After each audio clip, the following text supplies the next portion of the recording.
Hello and welcome to the episode of Motoring Middle East. Today I'm checking out the stunning, the gorgeous, the amazing, heartbreaking Ferrari Roma. This is now the baby of the range, coming in below the Portofino. It's about 200 kilos lighter. It's based on the same platform as the Portofino, 70% new, but it does have the same 3.9 litre twin turbo V8 with the gearbox from the Ferrari SF90. So 620 horsepower, pretty quick.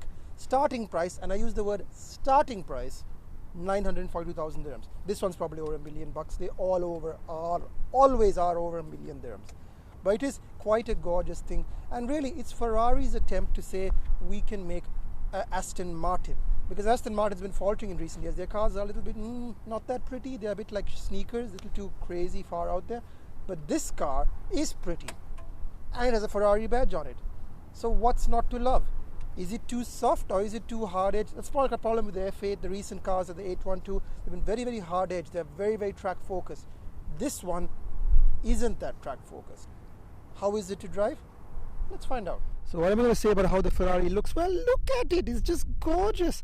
There isn't a bad angle on this car anywhere. Look at it. It just drips with menace from every corner and curve. What a stunning machine. Absolutely stunning. My camera work's gone terrible because of it. Look at it. It's like a dragster. It's like a little bit of Corvette in there. It's not a bad thing. Like a 60s Corvette. Just menace. By the way, this shield, completely optional. You can actually get the car without it. And it's one of the few cars that looks better without it.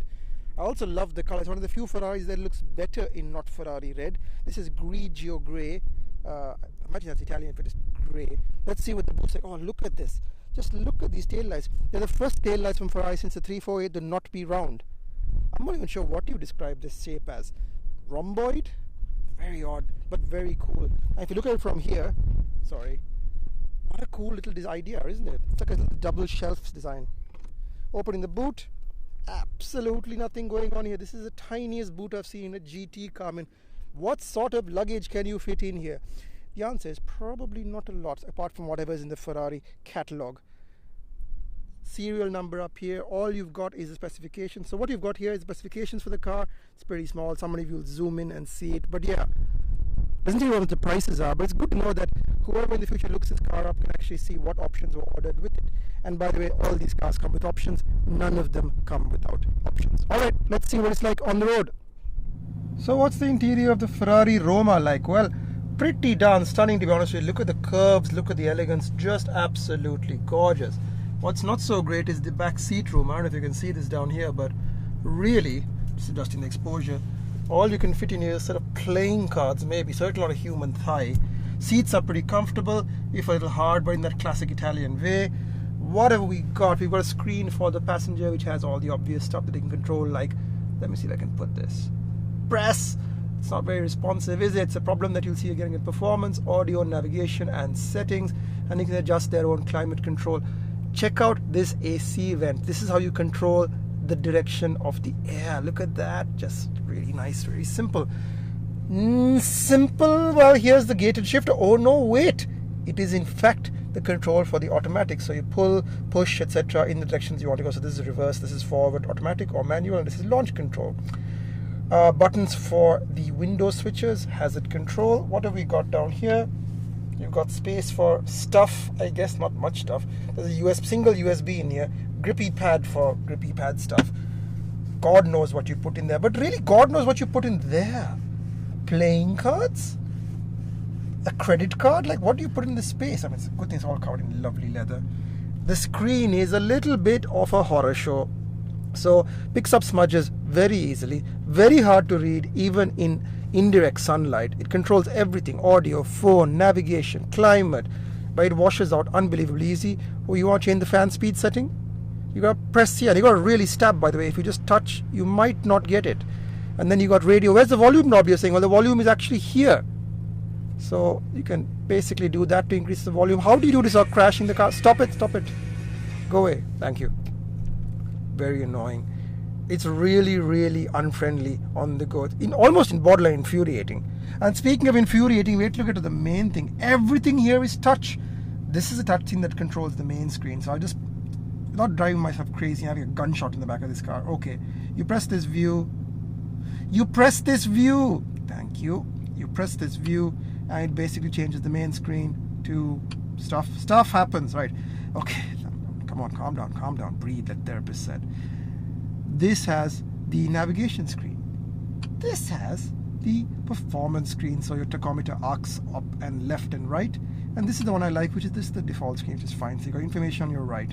If you're wondering how to do it, well, this is your back button, and then very slowly you feel your way across and you press the button and stuff happens. Stuff happens. Feeling. Okay, yeah.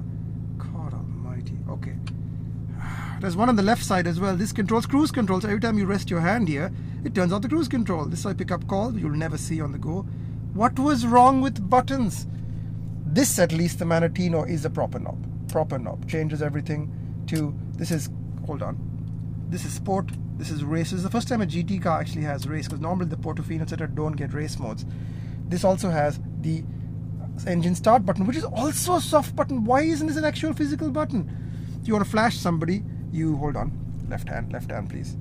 You pull this and this flashes people. This controls your cruise control. Again, you got to get used to it now. This is where the indicators are. This just drives me batty. This controls your wing mirror positioning, and it's also a touch button. So you have to really press, and then press. And then to move it around, you just push these back. I'm not going to do it because I don't know if I can get back in the right position. Camera control down here. It's very, very unfriendly. To open the doors, this is a button. This is your memory seat switches.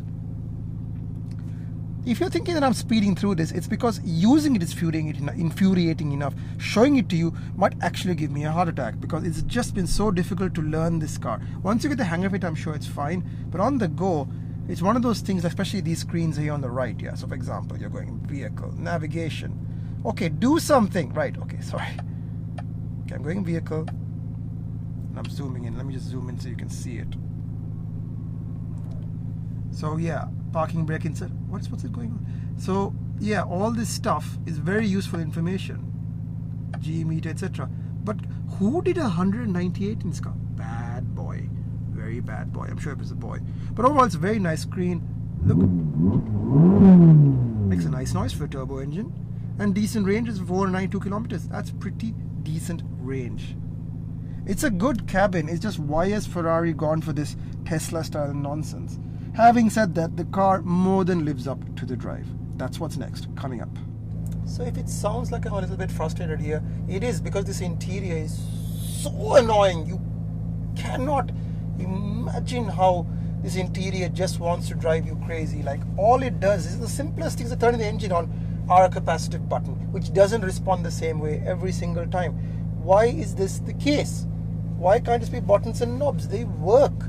But of course, the idea is that you're in something special and different and blah and blah. And it just can't be like a normal car, because Ferraris can't be like normal cars anymore, which is a shame. But let me see if I can put into launch control. Hold on. Trying to put into launch control, and how the hell do you go to launch control? No, I can't be bothered. Alright, let's print automatic full race and see how fast it is, shall we? Brake torque.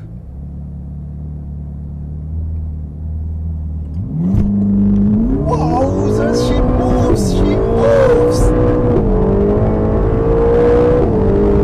Holy mackerel! 100 miles per hour on this empty and desert roads. It moves! I like that in a car. I like cars that move. It changes a lot in comfort. It's a little bit like blah blah blah, but you know, oh, camels. Let's not disturb camels. I'm quite excited because that's the first time I've driven a car here that on launch mode actually struggles. You see what I mean? Yes, see what I mean? It feels a little hairy actually. But it's got side slip control, so it's never actually going to let you go, but it'll feel like it wants to drift. Full power is serious. Full power in race mode. Users, fast car. That's 200 kilometers per hour. Let's put it down regular race mode, just calm it down a bit. It excites like a Ferrari should. Road's a bit slippery, admittedly with sand, but yeah, steering quite nice. Brakes very sharp, but at the top end of the rev range, it's such a tremendously exciting car. It reminds me of the R8 that I drove, which is no mean comparison. My heart rate's up. These cars don't excite me anymore. Electric cars especially don't excite me anymore, but this thing is liquid fast. Ooh. Good steering, good balance, and imagine on a nice road it'll just be lovely. Look at that. It won't let go. It feels like it's going to, but it does the Ferrari thing of like, yeah, I'm not going to let go. Oh, it does. Fighter. It's going to comfort. Just slow it down to a mean 100 kilometers per hour. Find my phone, see if the camera's still working, all of the above. Okay, everything's still working. So thoughts. It's quite a good cruiser. It's as cars go. On the road, it's quite decent. It's a little stiff, actually, surprisingly stiff. What's going on? Oh, speed limit on an empty road. It's a little stiff, but that doesn't mean it's uncomfortable. It just means that it's a little stiff. I'll have a bit more fan so I don't die. AC is pretty good. It's 45 today, but the AC is holding up really well. Not too many complaints. Because of all this computer nonsense, you have to constantly keep your hands on the wheel because you don't know what you're going to do at all times. But by and large, an easy car to drive. Much easier than the Tributo or the 812 because it's meant to be more daily driver friendly. This is Ferrari's Aston Martin. It's a nice GT car for gentlemen and gentlewomen. A car that's not intrusive or difficult to drive, but bloody fast. Thing is, the mid-range is fearsome. The way this thing gets up and goes, you might never reach 3,000, 4,000 RPM. But unlike some of the McLarens, whatever, oh, this is really quite windy out here. Some stuff on the road is braking. Brakes are very hard to get used to. I'm not enjoying the brakes at all. But unlike some McLarens, it doesn't feel like it wants to spit you off the road. It feels pretty safe.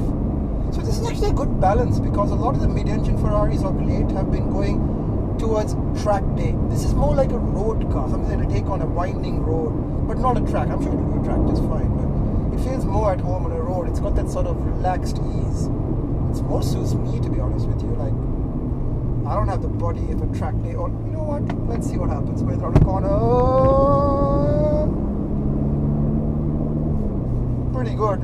Pretty good, I'll be honest with you. This is the most noises I've made in the car. It's nice. I like it. There isn't too much to complain about. There just isn't. It's a car that impresses after 5 minutes and impresses after 50 minutes. It's just nice to drive. It's just gorgeous to look at as well. If all Ferraris looked this good, I'd be much more a fan of the brand. I mean, everybody's a fan of the brand in some way, but this car is just epic. With a stupid series of controls. But hey ho. Whoa! Yeah, I got caught in the cow catcher, but and that's the speed limit.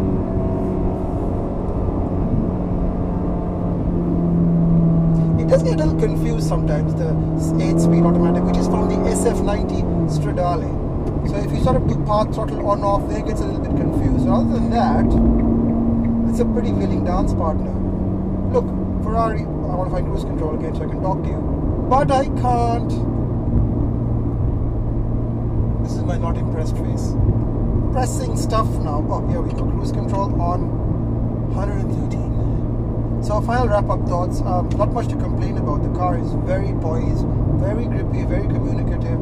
Feels like it's your dance partner friend. But at the same time, it also lets you know that it wants to bite you, that they can give you a hickey once in a while, which is nice because most of these super fast cars, to be honest with you, are so stuck to the ground that there is no sense of terror or danger. But this car has a sense of terror or danger. Yeah, I like that. I like cars with sense that are a little bit scary, a little bit exciting. I mean, I like cars that move around, which is not good because I want to keep my readers alive. But honestly, it's nice, the Roma. Yes, it's $1 million, but it's the first $1 million car that I go, okay, yeah, this feels like $1 million. It looks on that bombshell, it's time to finish. This is Imthishan, this is the Ferrari Roma. If you ask me, I'll be off to go and rob a bank to see if I can buy one. See you next time.